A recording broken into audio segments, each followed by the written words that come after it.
Веќе кога сме кон пораките, за крај би сакала како човек, како жена која што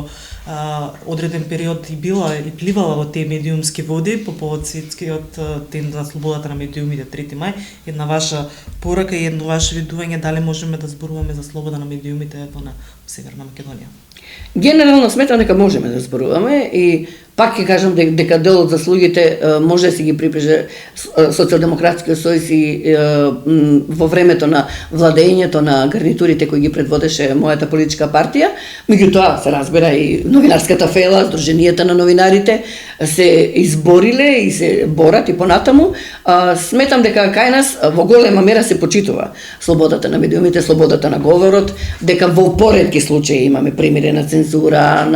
меѓутоа пак е тоа можеби повеќе во формалниот дел, а неформалните влијани и притисоци, тоа повеќе треба да говорат новинарите, а активните, актуелните новинари. Јас сум поранешна колешка, работев во Радио Куманово, некогашно 12 години, бев уредник на една младинска емисија, уредник на ноќна програма, и постојано говорам дека кога повторно би се вратила во новинарските води, тоа пак би било радиото или можеби современите подкасти, таа форма, бидејќи некако јас својата новинарска кариера ја завршив во времето кога почнуваа телевизиите и не сум телевизиски човек, освен како гостин, така да сметам дека иднината на новинарството, можеби на побрзиот начин на допирање до граѓаните и на брзина на информација, токму во ова современо конзервативна метода. Подкастите се некоја компилација, да кажеме, на старото радио и на новите социјални мрежи и интернет порталите, и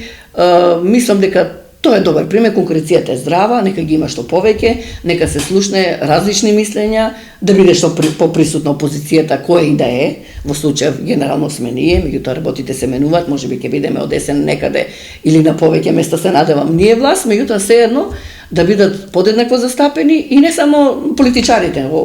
воопшто граѓани со слободно мислички ум, што повеќе присутни со различни идеи, различни визии за општините, за државата, за општеството. Мислам дека тоа ќе биде поголем квалитет и за слободата на медиумите и за просперитетот во државата воопшто.